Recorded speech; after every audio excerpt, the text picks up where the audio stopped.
Hello, I'm Jonathan Kirschner, founder and CEO of AIIR Consulting and host of a podcast about leadership. And this is a show about the mindsets and skill sets that we need to navigate change and shape a better future. And joining me today are three incredible people who know a thing or two about leadership. So we have Reade Fahs, Alex Wilkes, and Jamie Ramsden. So I'm going to briefly introduce each of you. Reade has served as CEO of National Vision for more than 2 decades. Yes, you heard me right. Decades. Guiding it from a modest optical chain into one of the largest vision care retailers in America. And under his leadership, the company went public, grew to more than 1,000 stores, and became known for making quality eye care in general, but also specifically accessible to everyone. So very, very special. In August, Reade transitioned into the role of executive chairman and continues to provide incredible strategic support while passing the baton to National Vision's new CEO, Alex Wilkes. Woo! All right. So Alex joined the company last year as president after senior leadership roles at CooperVision, EssilorLuxottica, and across those positions, he has earned a very rich reputation for leading both with strategic focus and also real empathy for customers and patients. By the way, managing those two polarities, not 100% simple. I'm sure we'll get into that. And joining us today as well is author and senior executive coach Jamie Ramsden. In addition to being one of the longest serving coaches on AIR's bench, he's a former CEO himself. Jamie won the 2021 Coaching Leadership Award at AIR, not an easy award to win. And Jamie's been working with Reade for the past 5 years and has also been working with Alex since May. So we have 3 CEOs. If you throw me into the mix, that's 4 CEOs on one podcast. And it's just a real pleasure to be together, guys. Thanks so much for taking out the time to be on the show. You got it. Looking forward to it. Alex, I'm going to direct the first question to you. All right. You've been in the hot seat for 4 months now in one of the most successful companies in the market. I mean, we're up over 150%. It's amazing. And not an easy year if AI is not your business model. Not an easy year for pretty much every sector. Help us understand. Let's just start with help us understand National Vision. What do you do, and why do we all need to be going to National Vision for our eye care? Perfect. Well, again, thank you for the opportunity to share a bit of my experience and the background and what we're up to within the company today. So National Vision is, as you said earlier, an incredible company that's scaled over 2 decades. We have over 1,250 retail locations that provide optometric services, glasses, contact lenses, and eye care to close to 7 million American patients a year, delivered through a network of 2,500 optometrists. So we offer a ton of healthcare within the U.S. ecosystem, and we pride ourselves on doing that through providing great value to our customers and patients through our series of brands. America's Best is our most our largest brand with over 1,000 doors. Eyeglass World, which is a hyper-regionalized optical retail chain with a good presence in Florida and in the Southwest predominantly.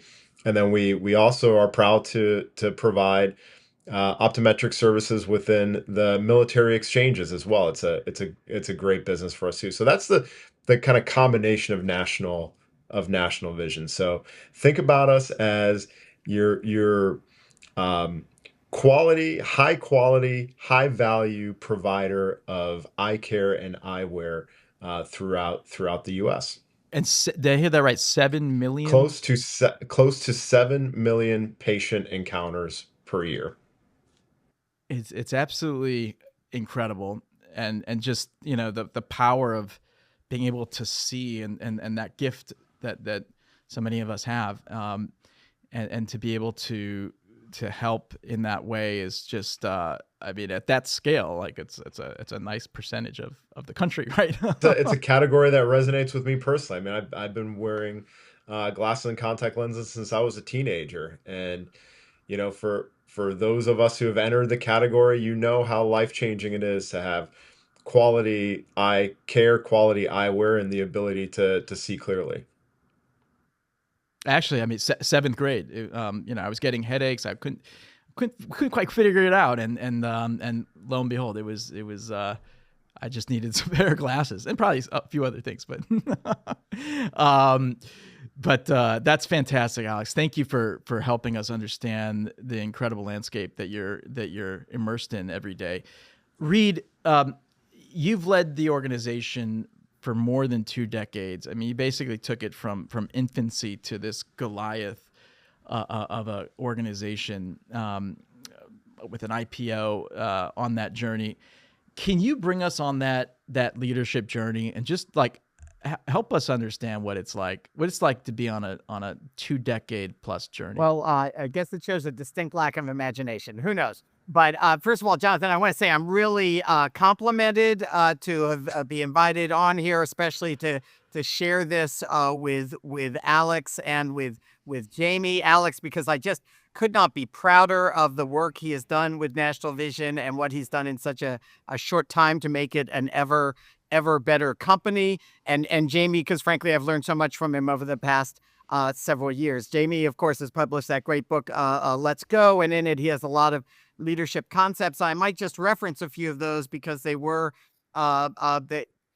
without knowing the words of them until I met Jamie, there was a lot of them that were being demonstrated there. And one of Jamie's concepts is sense making, and that a leader, one of their core 4 rules, I think, Jamie, if I'm remembering the book right, it's sense making is one of them, and that's understanding where a company is in its development and helping the whole organization to understand that as well. So in thinking back on this is the sense making of all of that. Yeah, I joined the company 23 years ago. The company had just emerged from bankruptcy, and the company at that time was 400 optical stores inside Walmart were essentially all the sales and profits of the company. And within my first month, Walmart informed me that they weren't planning on renewing the leases on any of the 400 stores that were providing us all of our sales and profits. I call that was not a good day.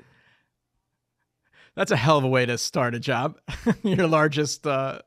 So it just emerged from bankruptcy, a mountain of post-bankruptcy debt, and then we are told that in essence, we were given a death sentence. Luckily, we are going to die over time because each of the 400 stores had a different lease, but we were going to die over time. So I think of my 23 years as roughly 7 chapters, and the first chapter I'd call solving the problem. The problem, and we always did it with the quotes, the problem was that our business was going away.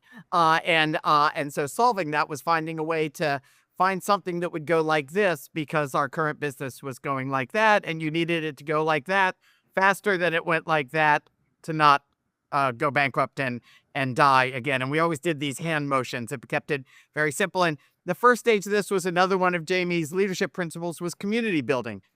Gathering around a team, because during the bankruptcy, in essence, people had left or all been fired, so there was almost no leadership team there. So there was the community building, trying to attract people to what they all now refer to as the company that had no future, and trying to get a team together with sort of 2 strategies. One was elongate the profit runway to buy ourselves more time to solve the problem. So finding ways with what we had to get more profit out of it so that we would have a longer time before we hit a bankruptcy again, and to find some growth vehicle. That period went from 2002 to 2005. In 2005, we managed to attract a private equity firm who was willing to buy us and buy the America's Best chain, which at the time was 114 stores, and I'll say, you've got a great management team running a declining asset. We'll give you a great asset, see if you can grow that. And so then it was grow these faster than the Walmart stores die. So chapter 2 began when when the private equity firm bought us and bought America's Best. And that was about refining the America's Best concept to make it better and then scaling the heck out of it. And frankly, we've been scaling it ever since. First 35 stores a year, then 55 stores a year, then 75 stores a year. And we did that for a very long time. The third chapter began in roughly 2009. I'd call that the mergers and acquisition and integration chapter. During that time, we bought the third largest online contact lens business and bought a chain called Eyeglass World that was about to go into bankruptcy itself. So then we had 3 things going upward and 1 thing declining. And during that time also, we convinced Walmart to not take back our stores and to freeze us for a time at 227 stores. The 400 stores had gone down to that. So that was the managed care, or the mergers and acquisition and integration chapter. Then I'd say from 2014 through 2019, it was ever-growing sophistication. We went from a medium-sized private equity firm to KKR, one of the largest in the world. That raises your level of sophistication. And then it was preparing to go public and then to learn how to live in a public mode. And that was ever increasing sophistication. That was 2014 to 2019. 2020, guess what? A new chapter happened. I don't know whether you remember this global pandemic that happened in 2020. That came along and that was its own chapter in and of itself. And that was closing all of our stores, determining how to reopen safely, and then maximizing that experience. Probably our proudest period throughout all that. I couldn't be happier with how we did that. And 2020 and 2021, we were crazy proud. 6th chapter began in 2022, post-COVID, where everything was different for our consumers and everything was different for us. We had the same labor disruption that everyone else was having. We had the same disruption of healthcare providers, and our consumers were feeling very, very strapped. We were very back-footed during that time and had to do a lot primarily around trying to build enough capacity and ways to ensure we could always give people eye exams. And then, but I would say it was a pretty back-footed period. Then Chapter 7 came in 2024 when Alex and others joined the company, and that was, I'd say, the period of transformation where we took a company that had been wildly successful at replicating a winning concept that was no longer winning in the post-COVID world. And Alex and team came along and took that foundation, modernized it, and reconceived it for the world that we're living in now. That was the leadership journey. I would say in another podcast, we could do the same chapters for our philanthropic journey. That was a totally different thing, but that's a different story. I think that answers your question. Oh, wow. First of all, my sense making is registering that a book should be written on this. It at least 7 chapters. It was very nice to have Jamie's book to help put words to a lot of the concepts we were applying during that time. I'll say this. I'm really pleased we're doing this podcast, but we have our sights set on acquired. That's once we get an acquired podcast, then we can claim we've made it. I love it. Something that I learned from Jamie, because he's provided a fair amount of coaching, whether I've asked for it or not. And I consider him seriously as a consigliere. Jamie actually taught me what that word was. I had to go watch The Godfather afterwards to understand fully what that meant. But as CEO, I'm sure you all can relate to this. You wake up every day and you're trying to move the needle. You're trying to grow the business. And to your point, Reade, it's like, you want more of this than this, and inevitably you reconcile that it's impossible that there can't be this happening concurrently with this, and you just need more of this than this. More money and more than money going out. more good things happening in the culture than not great things. And one of the things that Jamie always reminds me of is that growth doesn't happen in a straight line, right? Just curious, Jamie, like if you could expand on, I don't know if there's a chapter in Let's Go that kind of aligns to that concept, but that's always been very helpful for me. Maybe the chapter is expand and contract, because I think when we look at the cycles that surround us in the nature and in our patterns of our life and in the universe, there is so much more that's cyclical than is actually linear. And I think that's one of the things I get people to try and understand. If we put the conditions in place for us to maximize the opportunity when the cycle is in our favor and minimize the downside when it's not. And actually there is opportunity when there's a downside. But the idea that, we sort of plan for straight line thinking, and then we're shocked by the reality of seeing that there are variables that are outside of our control and cycles that are outside of our control. And so really part of the role of the leader is to be able to see them clearly and more quickly than other people, and to adapt more quickly and more clearly than other people. And to make sense for it for other people, and to make sure that people, the teams and the organization are aware of the chapter change, aware of, we were doing this, it worked well, we have moved into a new part of the cycle.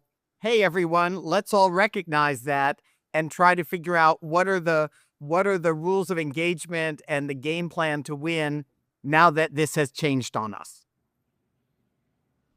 So it's almost like the CEO in this case with but a leadership attribute is it's not just setting the vision and just getting people to try to but it's all the bumps along the road and then helping people make meaning of that to really, and I guess that's when you say sense making, is that essentially like how do we make meaning of it?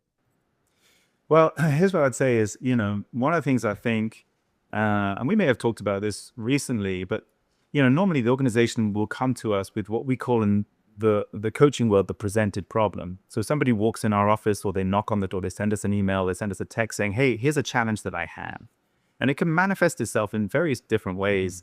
It can be, hey, you didn't set us up for success, or hey, you're not being fair with me versus my colleagues, or hey, so it can come in a very presented form in a way that causes us to react. And actually part of the process of great leadership, as I see it, or as I try and encourage people to see it, is actually slowing down and understanding what's behind the presented problem, understanding what's the motivation, and then the sense making is about, okay, well, we're in this context, you presented an obstacle that you're expecting me to help you overcome, and I can help, I can give you a solution and walk you out the door to the presented problem. But invariably, if we do that, they'll be back in again, or there'll be another request, or we'll be suboptimal, or actually it won't give the results that we or they are looking for. And so the idea is in this, in the moments, and as a leader, as a CEO, you're constantly under time pressure.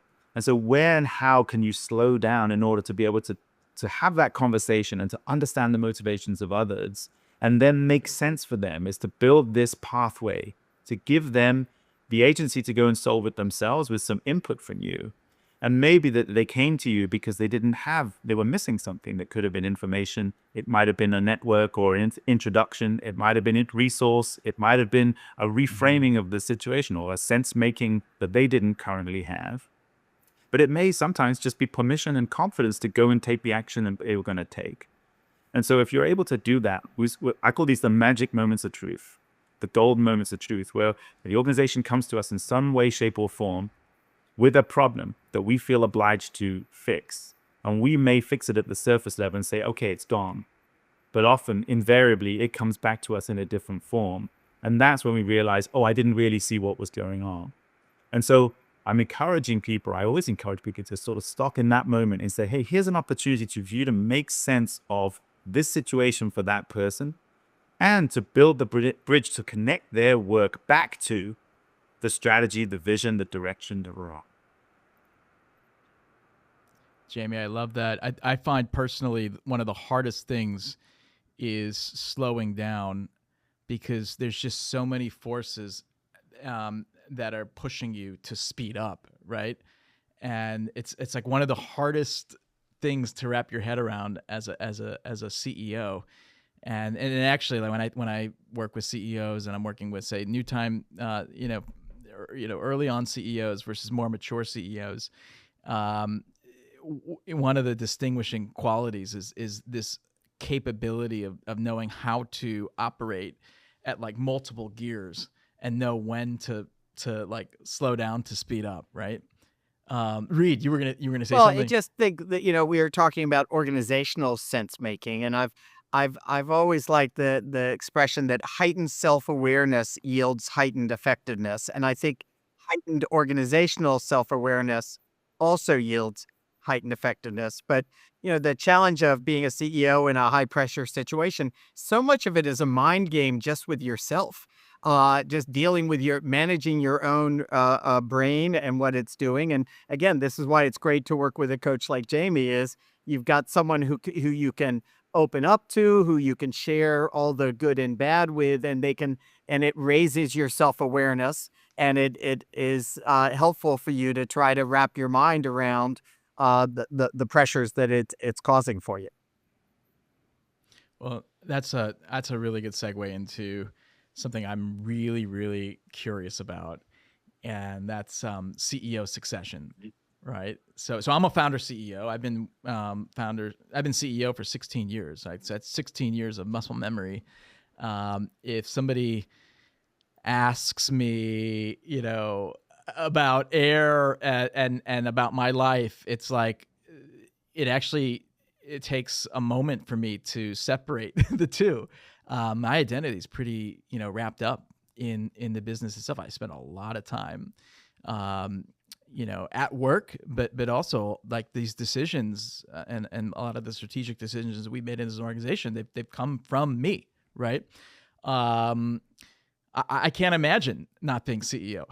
I mean, I'm curious for you, Reade, right? Like you've got, 2 decades of muscle memory, going through those 7 chapters, right? What has it been like to hand over the baton? How do you, make space for somebody else? It is a really interesting journey, and has been quite a learning experience.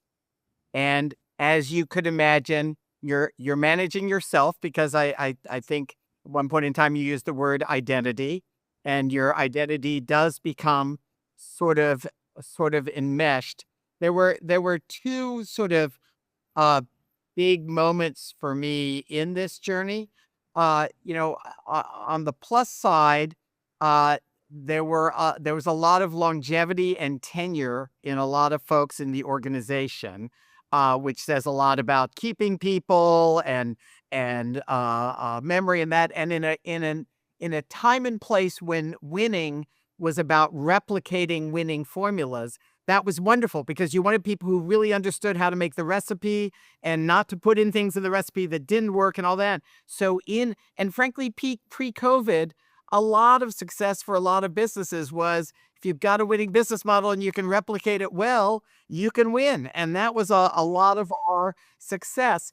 The challenge is, in a transformational era, that can actually hold you back, because there are a lot of people who just naturally say, well, can't we keep doing what used to work? And that's fine. But if it doesn't work anymore, then it's actually a handicap. But human psychology is, I want it the way it used to be, even if the recipe isn't turning out as well as it was. So there was a lot of tenure, a lot of longevity, a lot of dedication in that way, but also many were retiring, and some, it was probably the right moment to move on, because we had this tension during the chapter where the post-COVID chapter, where we were backfooted, and there was this tension between, do we go forward and transform, or do we try to do it the old way? And this was an ongoing tension. That was one conversation. The other conversation was with Jamie around this same period, where he said, Reade, your legacy has 2 different points to it. Your legacy is about about what you do until you leave the organization, whether you're CEO or not. And it's also about what happens in the aftermath after your departure.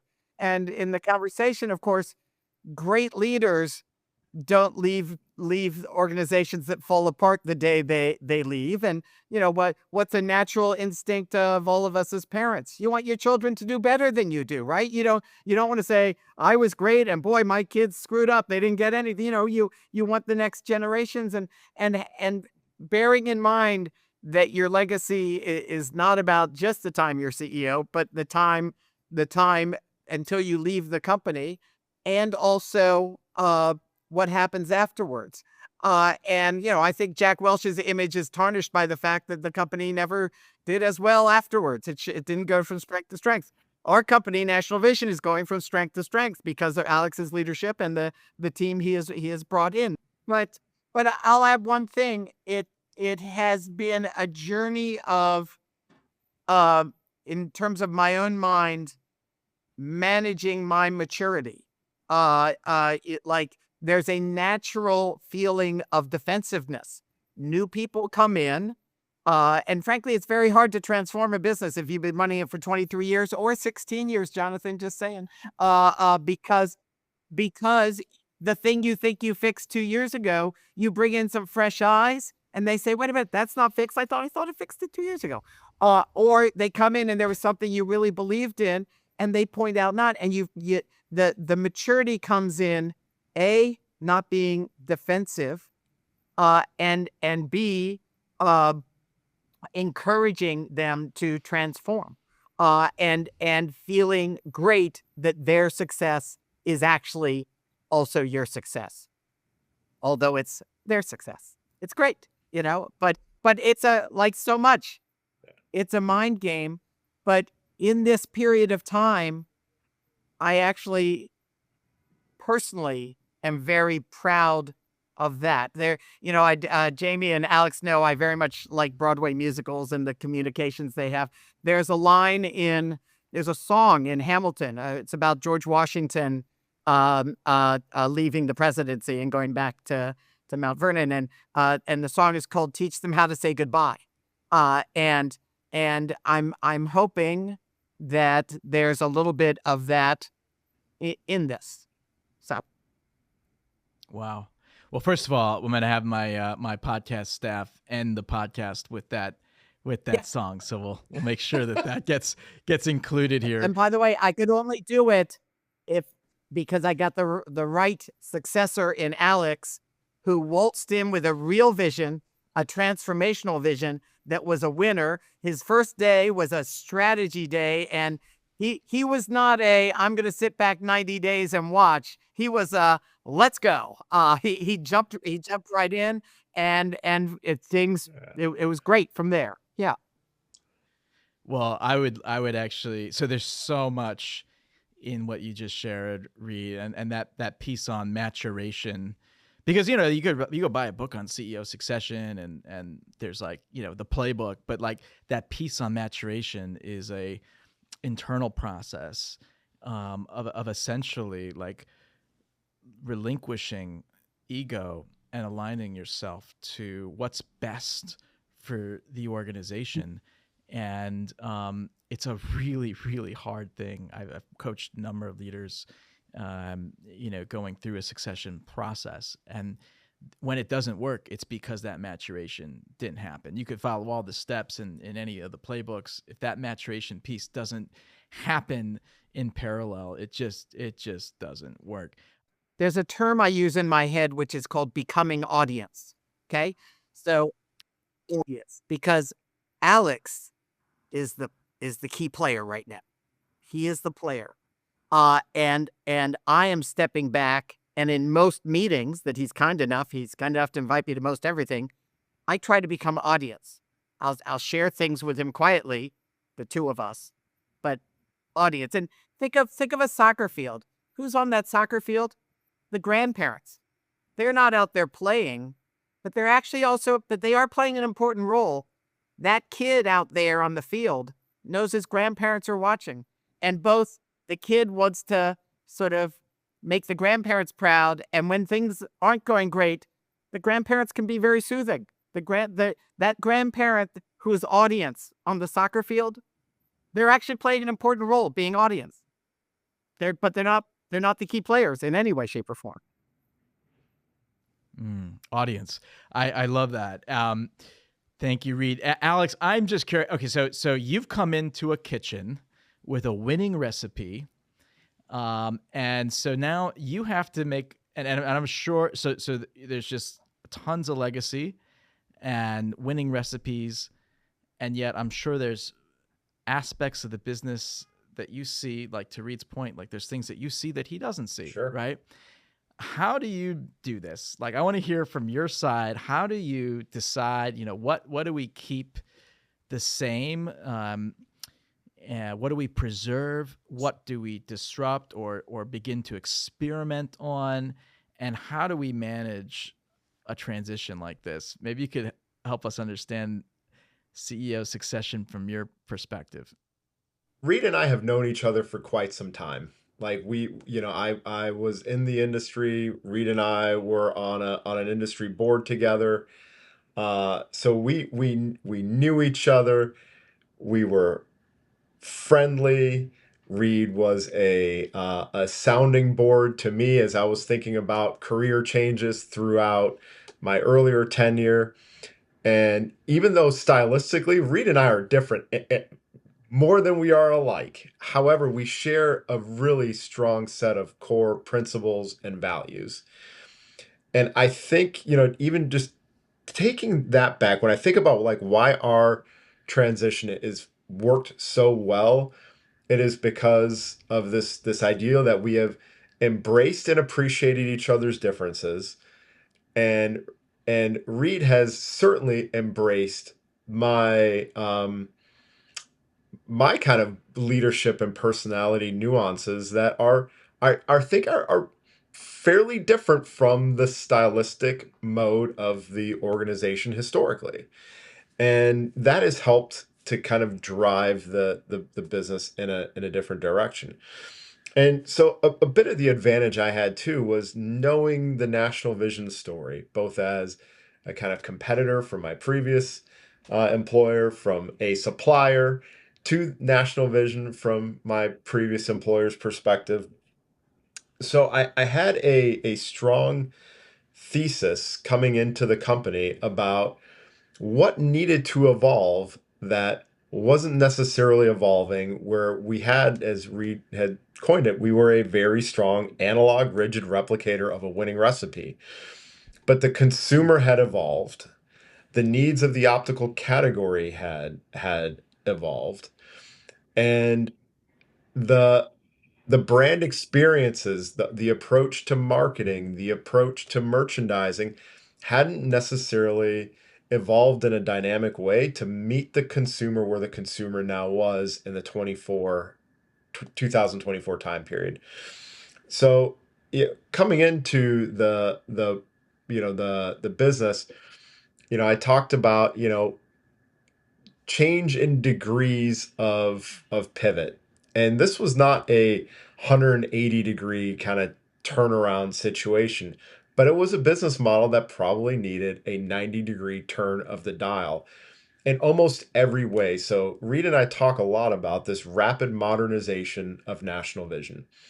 And some of it is symbolic in nature, but some of it is bringing in real capability that has helped us to be faster, smarter, more assertive, and ultimately meet the consumer where the consumer now is. So over the last 12 months, we've made some substantial changes to the leadership team. Reade was talking about there were people on the team that frankly weren't going to be the right players on the soccer field for this next match that we were going to play.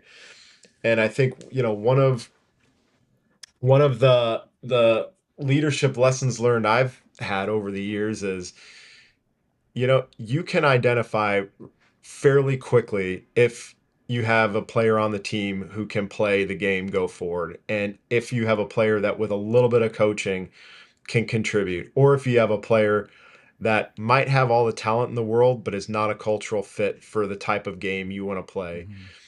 And make that decision really fast, whether or not those team members are going to be able to continue to play on your team go forward, because otherwise it's just going to ultimately slow you down. So coming into this business, I did have a fairly clear thesis on the things that needed to evolve, and in the order that they needed to evolve. And over the last 12 months, we've been playing that playbook out. I love that, Alex. I mean, I took particular note to the word rapid, because sometimes people will say, right, if you read like the first 90 days, or there's some philosophies that would say, don't disrupt the apple cart, on on day one, or within those first 90 days. Like, spend that time connecting, understanding, touring, listening. But it sounds like that wasn't necessarily the approach from your perspective. There was a, like, part of why this has been successful and we're seeing such incredible growth right now. I would argue it might have to do something with this rapidness. Anything you'd want to elaborate on there? I certainly think it was an advantage that I came from the industry, right? That I came from the optical retail industry, that I knew this category inside and out, right? I use this term, I call it the belly math of the business, which is, if you see something, you can immediately internalize it and run it through your belly math, and you know what's going on.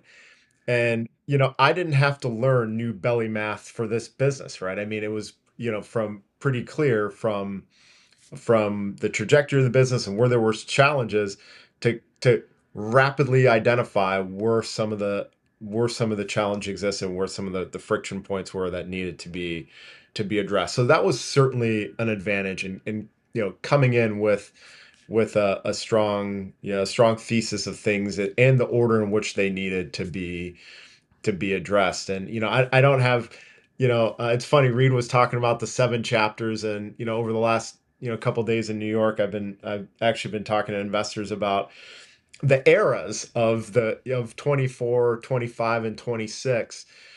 And I said, you can roughly think of 25 as, think about our business as a chessboard.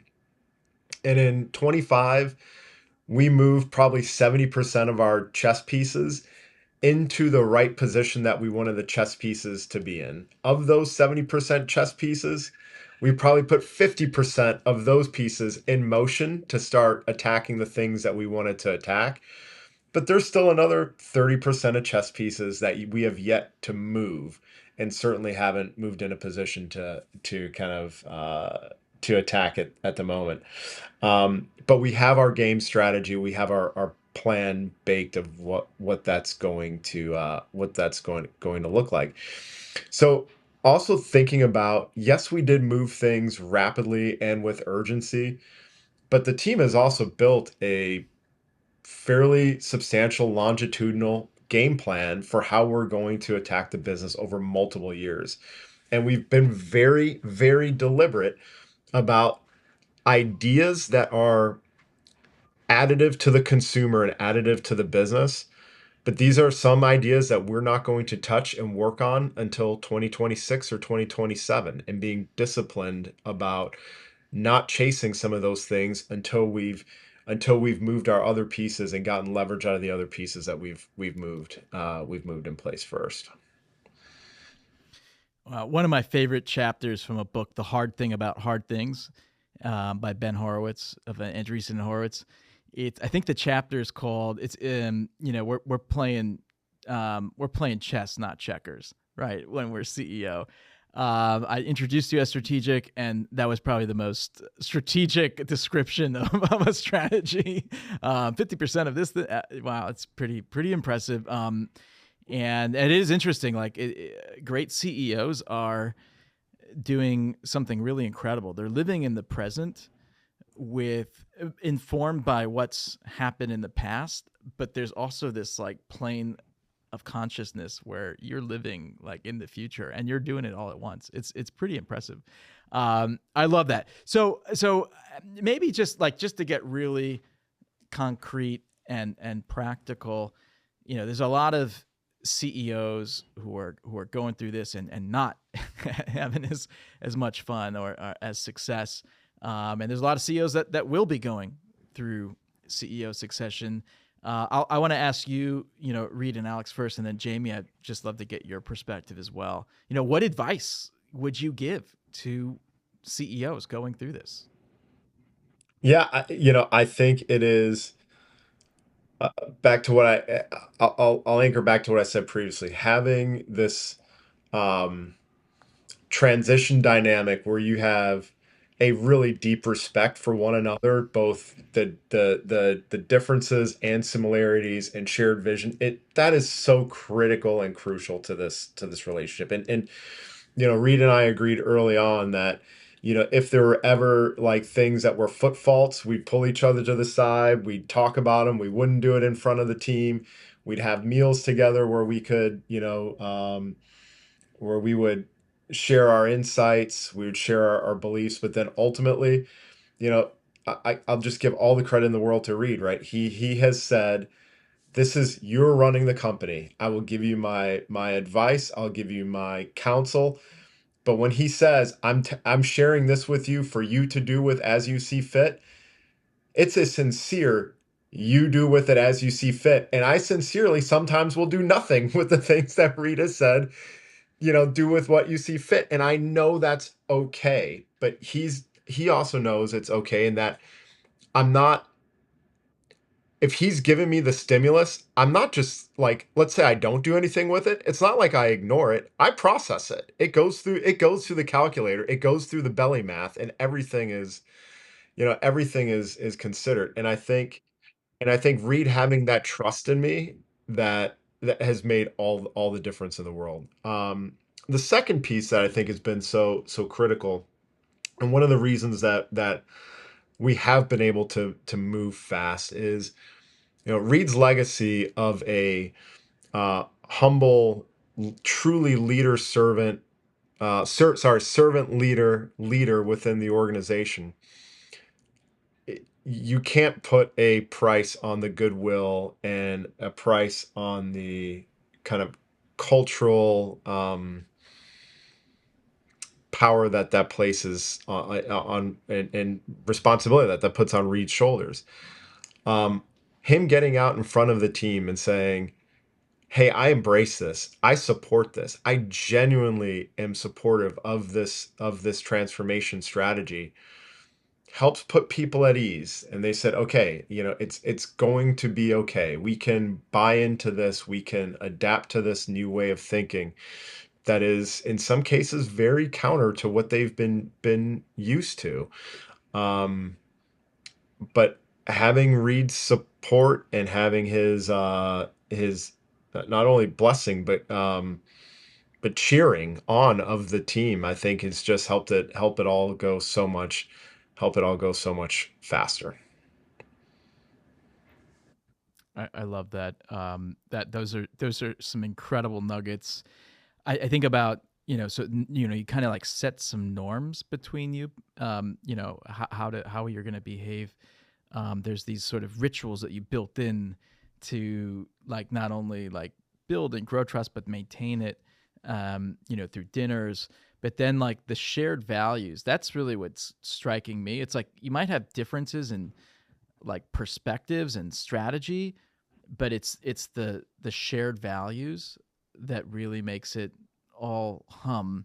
And then of course, even if you had all that, but Reade was kind of giving permission, maybe overtly, but then like unconsciously pulling back or doing things like, and I've seen that, by the way, then that could make it messy, right?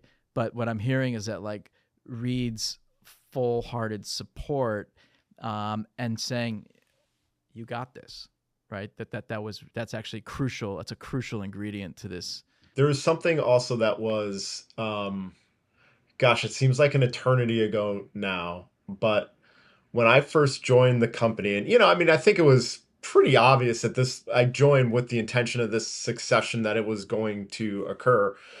But Reade was even more overt with the team, right? I mean, it wasn't like this was he said, we are going to run the company under this idea of two in a box. So it wasn't like, did the chief, pick your chief title person, report to Reade or report to Alex. They had an accountability to both of us. And Reade setting that as the standard for how we will run, I know made a huge difference, because it allowed for, well, it ensured there wasn't any ambiguity in terms of what the direction to the organization was going to be. And that happened on day one in front of the leadership team. We said we're going to keep it, to the leadership team, but it's although you've heard it never works, it's going to work this time, and regardless as to his own box, day one. And yeah, I'll also add, Alex is a low ego guy. It would be very easy for someone to walk in and say, "Oh, that old guy, he casts a wide shadow. I think I'm going to get him out of here." And frankly, by not doing that, it did allow me to use my social capital for his changes to say, this is good, this is what we have to do, this is the only way forward. And I will say this also, it's nice that so many of the things he did worked real well. That's always good, success is always That good. helps. But helps. so, advice I'd give to CEOs is plant a lot of seeds. There were sort of a few things. I always had one board member, the head of the non-government committee, who I would say, "Hey, if I go under a bus, here are a couple people you could call." And Alex was very much on that list. I called right after that fun lunch in Rockefeller Center, Alex, and said, put him on the list. But there were people I had brought into lesser roles in the hopes that over years they might evolve, and they did not work out. So it's often not the first thing. You're planted in different ways, and that was years ago. I sought out Joel Anderson, who was the CEO of Five Below, now CEO of Petco, because I had heard he was the best example of founder transition in a public sphere. And he was the one who said, make sure to have a meal, just the two of you. Start that meal with did I do anything to piss you off this week? Did you do anything to piss me off this week? And frankly, I don't think Alex and I ever did do anything to piss each other off, but it was nice to know that once a week we'd ask each other the questions. Yeah. Never disagree in public. I know we were sitting there in one meeting once in Texas, I think it was Dallas, Alex, we were in this one meeting, and it was pretty clear that we were about to evolve to a disagreement. And we said, "Hey, Alex and I are going to go for a walk. You guys wait here." We came back. Nobody even knew where anybody was. We came back and we said, "Oh, we're doing this. Okay, great." But it was all done. It didn't even take long once the two of us, but playing it out in public, oh, that would have been very, very bad. But I do think it's important. I will text him during meetings. I will write him emails saying, prioritize this if you want to and where you want to. You do not need to respond to me on this. Here are some thoughts. I do believe most great brains percolate on things. So, again, I don't expect response to these things. I know he's read them and they're percolating on them. Sometimes we chat about them, sometimes not. But he's got the pressure on his shoulders now. I know what that pressure is. He's got to prioritize this first, this later. So the pressure is his. I'm a free consultant. I can say, "Hey, I know a few things about this. Think about this." But if he's to be held accountable, he has to be able to pick and choose what he wants to do and what not want to do. So I do think that's really important. And again, the other advice to CEOs is you're there to make your successor successful. I define my job as executive chair as to do everything possible to make Alex and the CFO successful, to make the two of them successful. And that is the only job description I have right now. I love that. That's fantastic. And we talk. There's so many like different leadership attributes or leadership skills. I mean, in our taxonomy at AIIR, there's 45 leadership skills. That's all. That's a lot of things to learn and develop. But the one thing we don't necessarily talk about so much is sustainability beyond the leader, him or herself, right? And that is actually like a really important part of being a successful leader. So just something for us to contemplate here. I just love this advice. Like, go do the dinner. It's just, I mean, I know how we all know on this call, we're four CEOs, like how busy you can get. I mean, you got like, 3 or 4 fire hoses pointed at you at any given time, a couple fires here, a couple wonderful things here. And like, oh, by the way, like family and all sorts of other things. And it's like to just take out that time. It really requires, intentionality. I'd say it's also really just important for the first year. Then you've figured out a rhythm. You've figured out you've got a code almost, at that point. Yeah, it's even an unspoken code for sure. And again, I think there's been a not only are we in a period of rapid transformation as a company, we are in a period of rapidly adapting new ways of working. And that has also been, I think, a significant shift for the organization. And it's been, again, I've known Reade for over a decade. Reade used to say, "Hey, to work at National Vision, your head has to be on the pillow in Atlanta every night," and that was for many years a long held belief. And as Reade and I started talking about that, back in last summer, and we started to talk about what could a workforce look like, and a team that is possibly a bit more distributed and a bit more hybrid. And oh, by the way, here's the types of tools we can use and the rhythm we could create and the type of talent we could get access to. That adaptability was tremendous. And I think when you look at the speed to which we have achieved some of the transformation objectives and the results, it has also been enabled by this more nimble, distributed, but very entrepreneurial and startup type work mentality. Well, I definitely want to dig into that more. Maybe we could, 'cause Jamie, I do want to get your advice.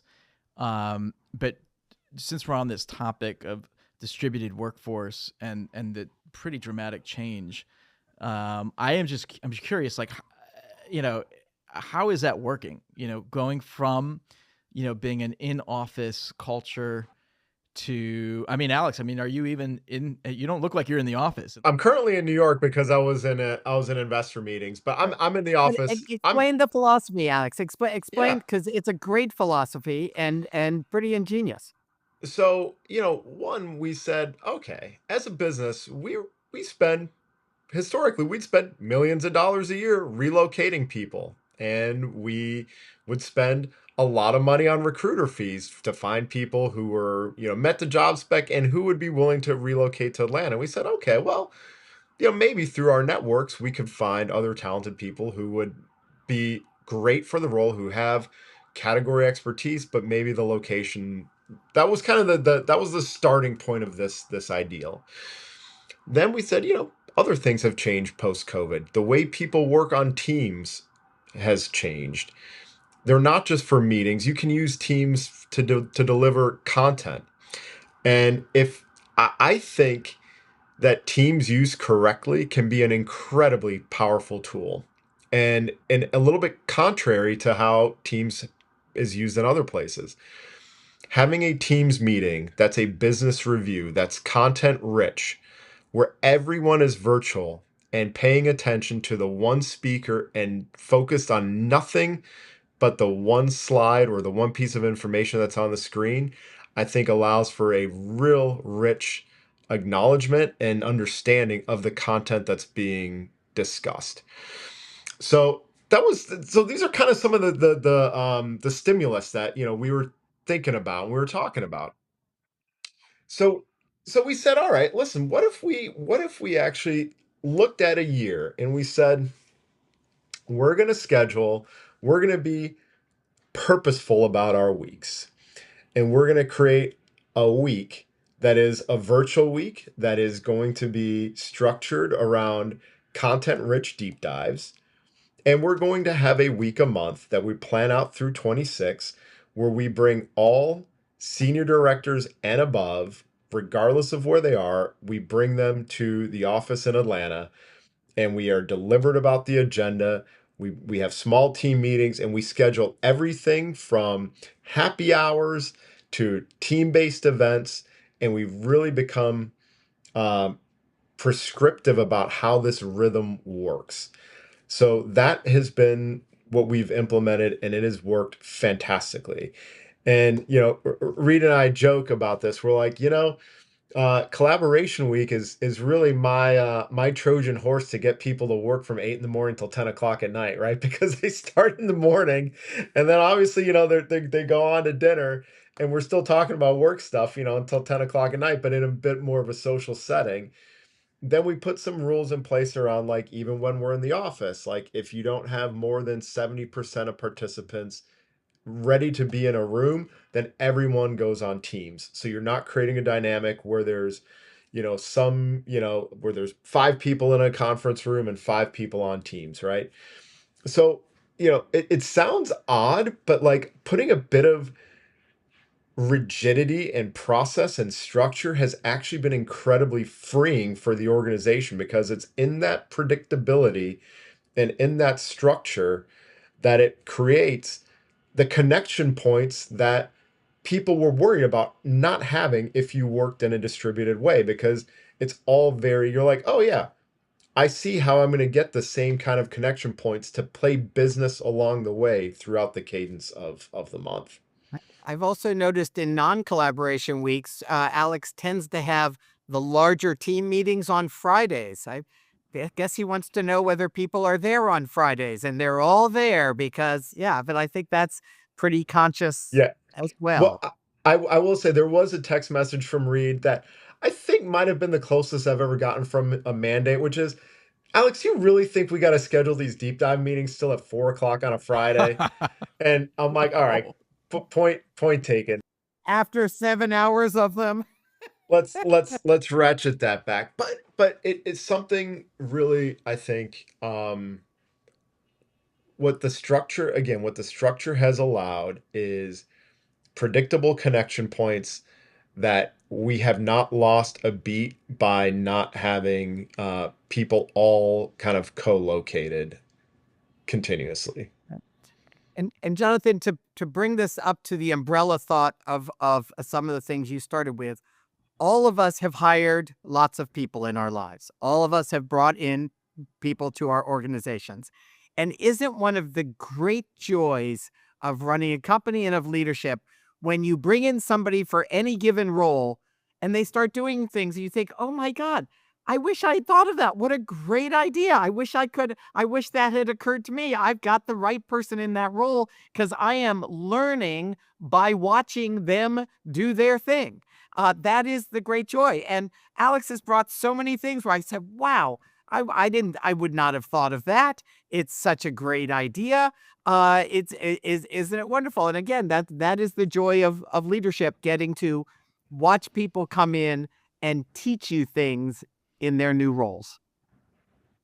It's really cool. I love it. And actually this is reminding me of so we had Peter Capelli, who's like the HR guru. I consider him the guru of HR, and I've been researching, writing, speaking on HR as he's over here at Wharton, and you would think that being virtual and remote or hybrid, that's like really easy.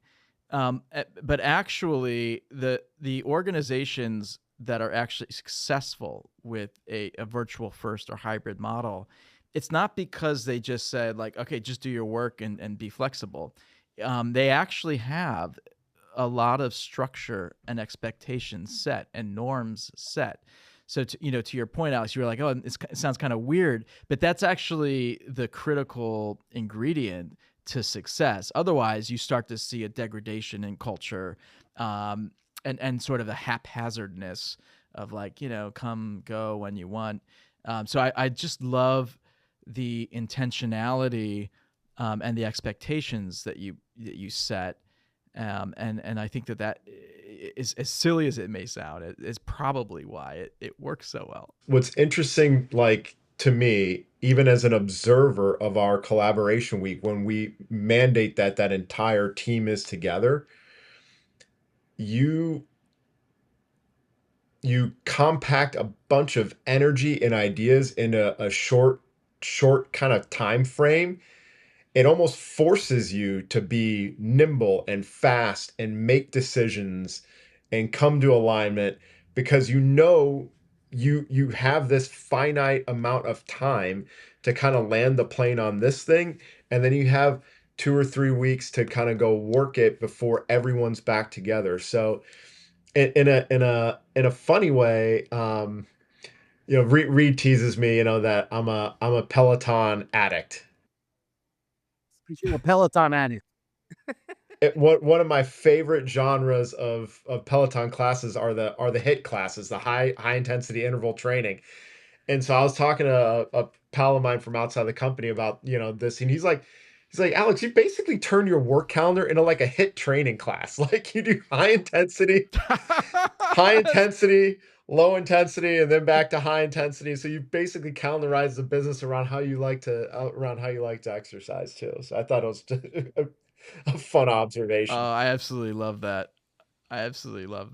Well, I want to hear from Jamie, who has coached both of you. So Jamie coaching Reade for 5 years, coaching you, Alex, for almost a half year now. And Jamie, what's it been like from the vantage point of a coach who is also a CEO? How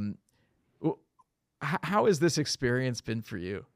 The framework around this, if we're sense making, is that we're talking about planned succession, and that's a different scenario from unplanned succession. And so part of reading our conversation, Reade and I, 3-4 years ago, was the difference between leaving or succeeding, bringing on your successor 3 weeks or 3 months before you're asked to leave versus after you're asked to leave. There's a very different feeling around that scenario, right? So if you're able to build that succession, because I work with folks who are brought into organizations where somebody's had to leave or been asked to leave, that's a very different situation for what we have here. And if you think about continuity, what we've talked about, like the desire to have that continuity and the value that we've got in two people working really, really well together to respect the values and the culture that it has existed, but also to see the organization with new eyes, then you could argue that we would want to have planned succession, right? And so, part of, if I think about the framing again, you talked about the first 90 days or the first 100 days, Jonathan, and I always think about the last 100 days. And I did this myself when I was a chief exec, is like, what is the legacy I'm going to leave at some point? Because at some point I'm going to leave. And so, part of how do I develop a team, a high-performing team, you start there. How do I build in systems and structures and processes that help to get the best out of the team individually and collectively? That would be a second piece. But the last thing I would say here, and I think Reade spoke to it earlier on, and I think to me it's a hallmark of all great leaders. And I'll say that Alex and Reade are two exceptional leaders. But the hallmark of great leaders is that they say, when things go well, like with this individual when they're doing well, or when things go well for the team, it's because of them. And when they don't go well, it's because of me. And so not in a way that abdicates their accountability or abdicates their responsibility or assumes more than we need to, but just understanding that we may have missed something that's created the conditions for somebody to do their greatest work. And that we may have access to information or resources. We may be able to create the conditions for somebody to really do their best work. And if that isn't the case, let me at least examine those variables and see if I could change something in that, because I can see the pattern from my vantage point. Just like the coach on the sideline of our famous soccer game now is like, I can see how the game is being played. I could be playing somebody in the wrong position, right? They could have too much scope or responsibility. I could have them working in the wrong mindset. And I think really that sort of neurodivergent populations that require different criteria to be able to do their greatest work. And I think we're going to see more and more of this in the conversation. How are we getting people to be able to do their best work, whether it's in the office, whether it's in a hybrid situation or otherwise? And so I just want to encourage people to think about it. Part of the reason for success here is we've got two exceptional leaders. Alex is the right person at the right time in this organization. Reade has also been very intentional about seeing his legacy as being through Alex and with Alex. And also if Alex comes across a challenge, that Reade can assume some of the responsibility of how do I help Alex and the team? And Alex can do this too. How can I help the team to do their best work? And that to me is an exceptional hallmark of great leaders. They say, when it goes wrong, it's because of me. When it goes well, it's because of them. Not because it does, but because that mindset gives people the freedom. It gives people the cover. It gives people the collaborative sense of support and encouragement that somebody's got my back and they're helping me to see it differently, instead of just saying, you haven't done this properly, it needs to be better. And just pushing that downhill. We see that too often. And that to me is what the difference between a transactional leader, right, or a manager even, and a transformational leader, a tree.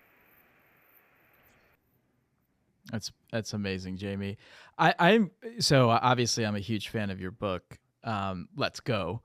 When you think about that book and all the chapters, which really represents, your philosophy on leadership, both from your experience as a CEO, as a coach, and life.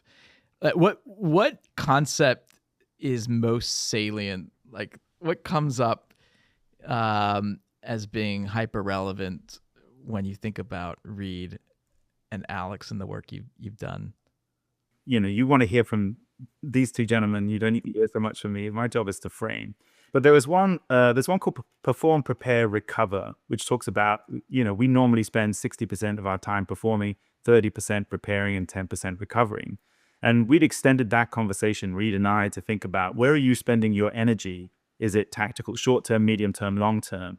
And I said, well, what happened if you flip that? If you spend 10% on the day-to-day, 30% on the 9 to 12, and 60% on the 12 plus? And I think that, Reade, you can speak to this. I think you ended up agreeing. We sort of negotiated a 30, 30, 30, which is numerically wrong, but it was a good agreement. But just thinking about, where am I spending my time and energy? As the CEO, there are certain things that only you can see and only you can do.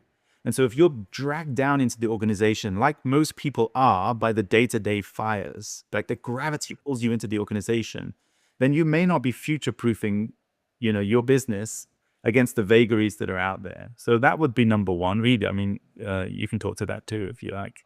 Oh, I'd just like to say that when a business is going well, you have the luxury of thinking more long term, and when it's not, it's harder. I'm not sure I ever got to the 30, 30, 30 we negotiated, but I would also say we started working together at the end of the really good era, and at the beginning of what I call the very back-footed chapter.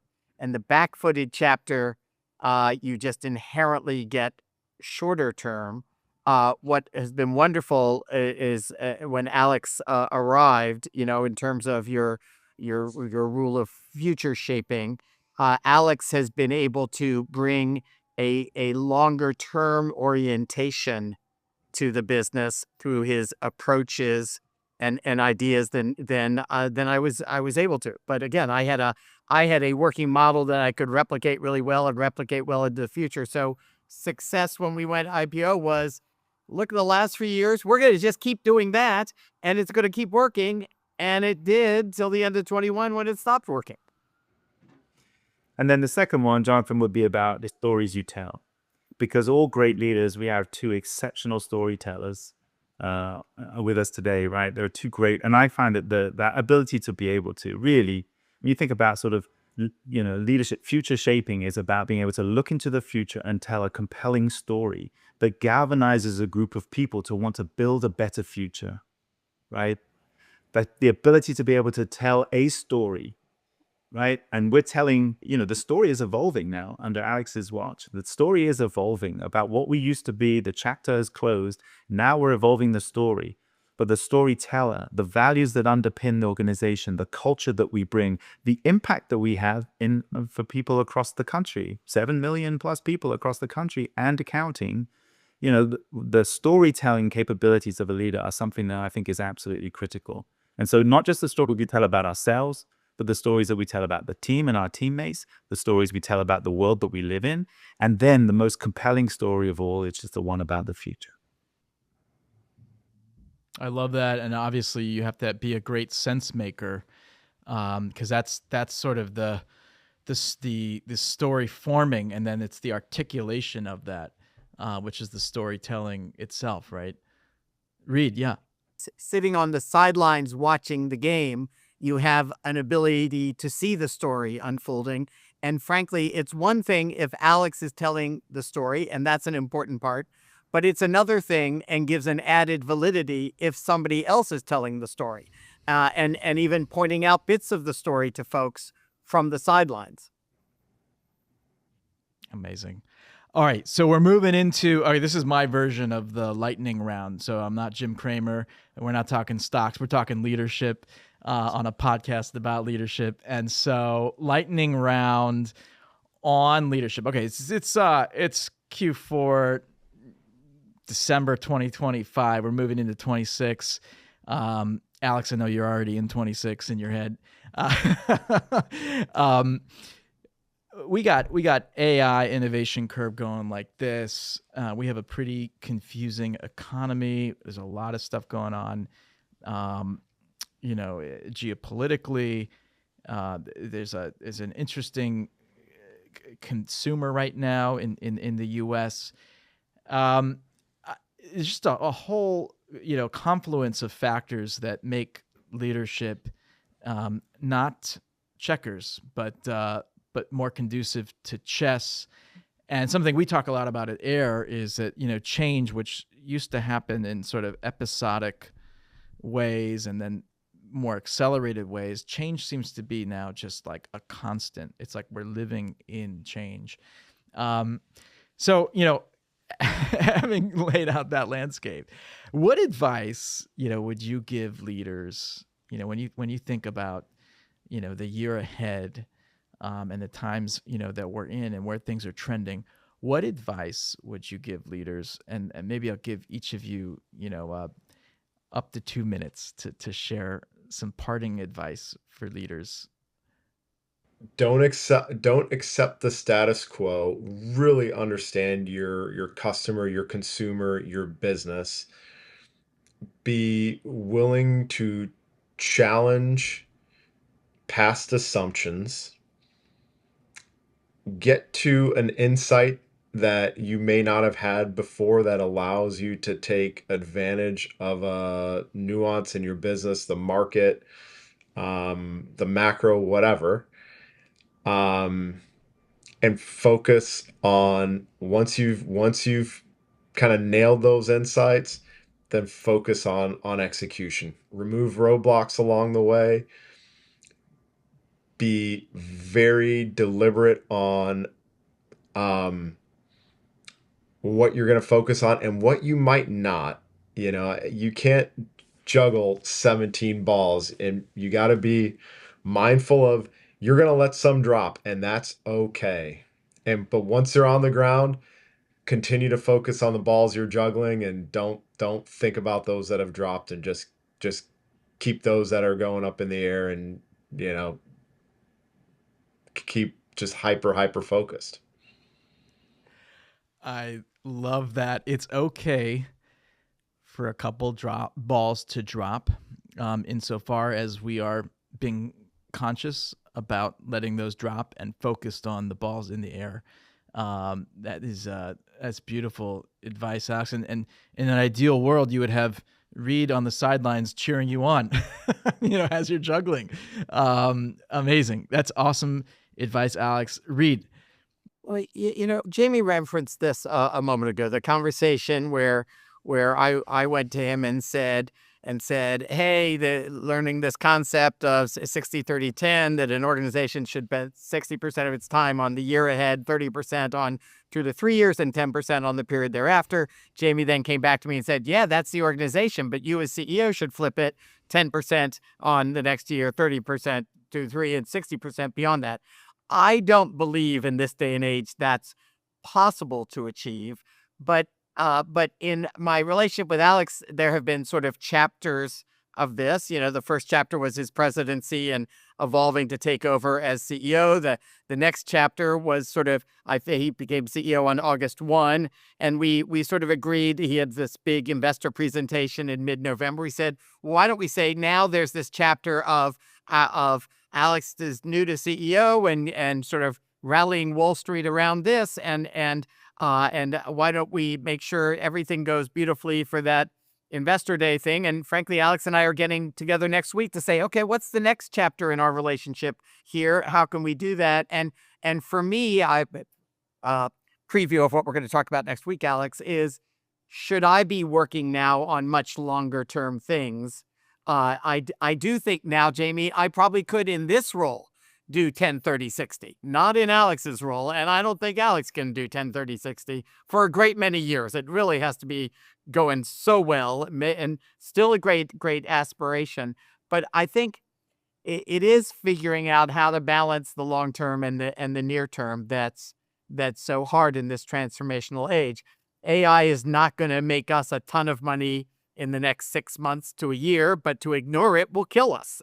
We have a lot of big strategies that could be useful to us and big value creators a couple of years from now, but that it's figuring out how to progress them now while still delivering next year's plan, or Wall Street really wants next quarter to be really good, and so making sure that we're delivering on those pieces. So it's just getting that balance right, short term and long term. I love that. Yeah, whether it's 30-30-30, 30-30-60, that one add up, 20-20-60. Yeah, however you do it, you got to do it. Meaning you got to be intentional about delineating between the immediate, the short term, and the long term. But the more success you have, as Alex is delivering now, the more you get you buy yourself the opportunity to think longer term. Yeah. And again, I'll just share, to me, at the end of the day, strategy is as simple as it's about choice. It's about what choices you're going to make. Back to the analogy of what balls you're going to drop. That's both a short-term and a long-term, has to be a long-term point of view. My advice to anyone stepping into this role, you get a job like this, you've earned a job like this, you probably have pretty good instincts. Stick to your gut, stick to your instincts. They're not going to lead you astray. They've gotten you this far. I think people, when doubt starts to creep in and outside forces start to creep in and external stimulus that might take you in a different path, I've seen, friends fail because of those externalities versus sticking to your instinct, your playbook.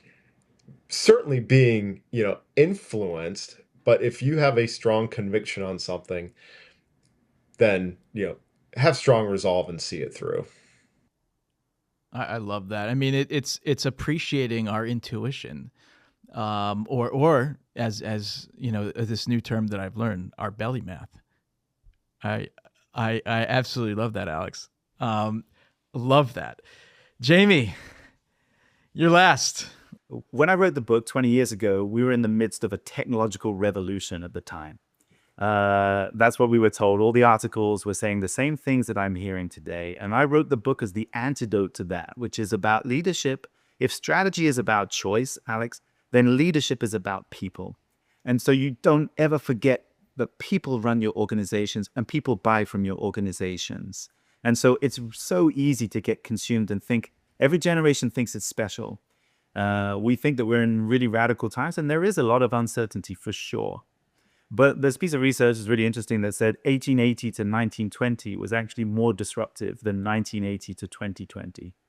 And so because of the introduction of automobile, radio, car, TV, electric light bulb, et cetera, et cetera. And so, we're building on the top of that. And so what can seem uncertain, actually, as we gravitate back towards what people needs are. What are the people's needs? Because you'll be serving a person at the end of the day of whatever organization you're in. And so technology can enable that, and it can help you to be effective and efficient at that. It can help you to optimize, but it may not help you to actualize both yourself, your team, and the consumers who buy from you. And so keep that in mind as you move forward. Don't get distracted by the noise. Focus on what you do well. And, who knows? You could be like National Vision. As the oldest person here, I'll take the final word if there's a final word. And this is, I used to do a lot of meetings with new store managers and new optometrists who came to us, and I always ended with the same thing. It's the same advice I give to all leaders: is do work that you're proud of. Pride is the greatest litmus test for any decision. When you're faced with the decision, saying, which road would I be prouder of? And generally that road takes you to the right place.